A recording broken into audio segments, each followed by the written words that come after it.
Hey, what's up, guys? I just want to show y'all real quick. This is a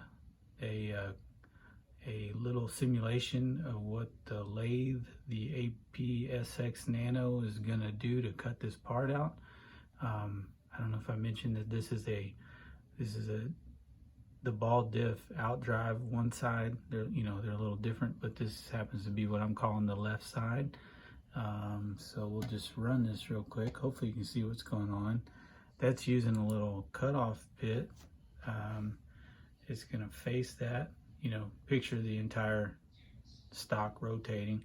That's gonna drill it out just to make room for an internal boring bar. That's gonna cut into there. I don't know where my mouse went.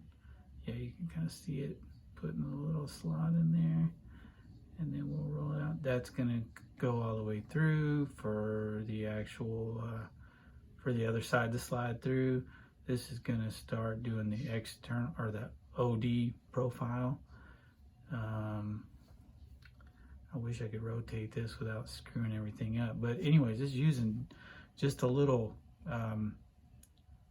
grooving tool or a cutoff tool to do all that external cutting. Now I think we're going to start doing the actual live tooling, the milling, to cut those little notches out for the dog bone pins.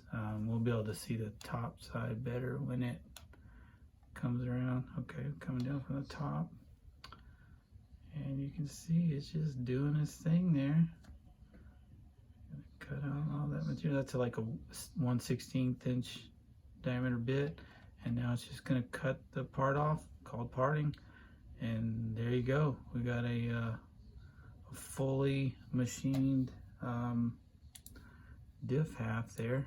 You can see it's all separated from the stock now. Anyhow, I've been spending a lot of time with the machine this week. I can't do the actual live tooling, the milling part yet, because I don't have, still don't have a adequate air compressor. But this is the first, I guess, sample or test run. I did not do the drilling internal, so it, sorry, it's kind of dark, but so still got that little piece on the end where it parted the part from the stock. But this one ended up being about 10 mils too large on all the outside diameters. Just a setup issue there, but the internal diameter was like really spot on. So anyhow, the machining on the tool is coming along. That milling is what I'm going to try next, and assuming that all goes well, the other parts already, I've already got the tool paths generated, so should be able to get these darn diff halves milled, or turned out. This part took about 3 minutes to make on there, so yeah, man, took me 40 hours of Fusion 360 work to learn what I was doing, and not very long to actually make the parts. So that's that.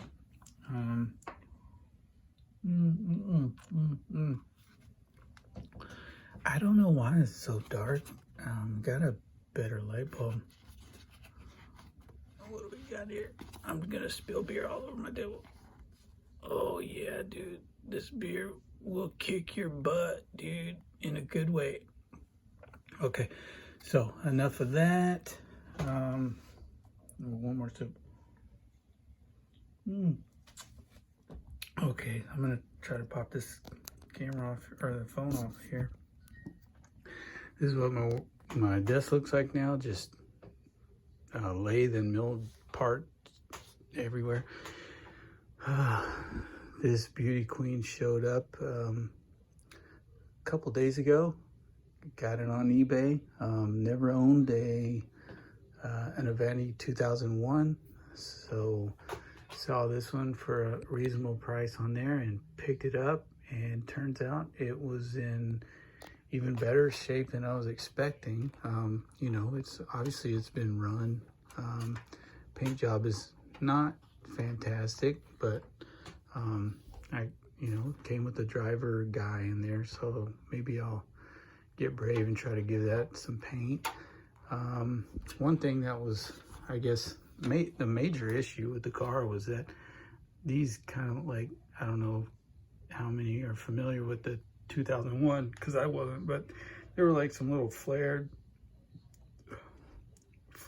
here, and there was Velcro on the upper and lower body pieces that had just dry rotted, and it looked like maybe somebody even tried to put a little glue on there to keep it to stay on, so the body started cracking right there. So I had to cut it. You can tell it's riding high, but still, I don't know, I think it looks better than it did, but yeah, maybe I'll try to pick up a new body for it.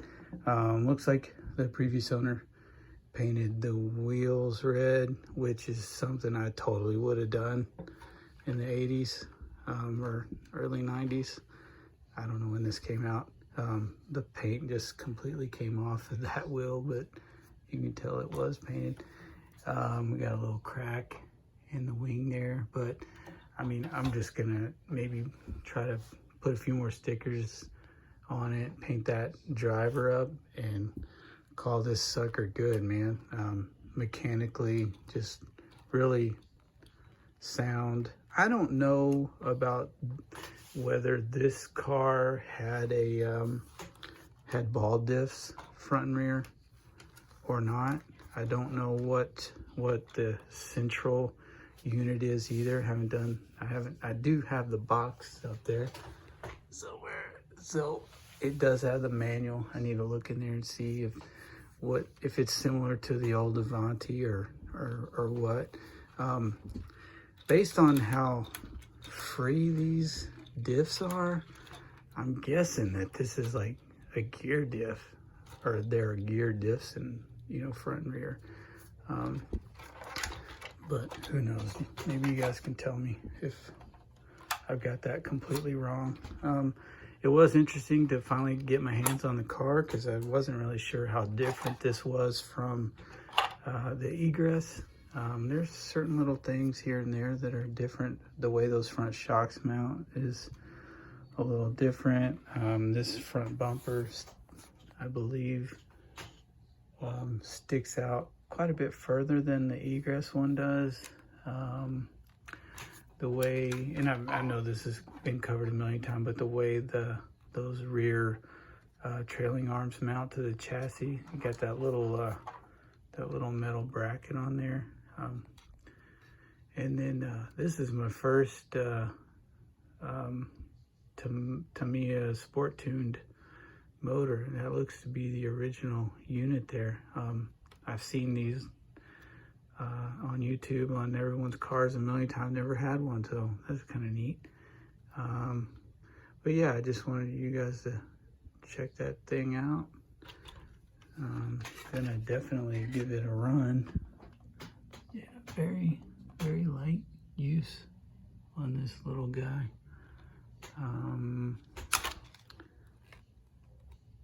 Yeah, super cool car. Glad to add it to the collection. I have to make room for it somewhere up there next to those guys. But that is all I got for now.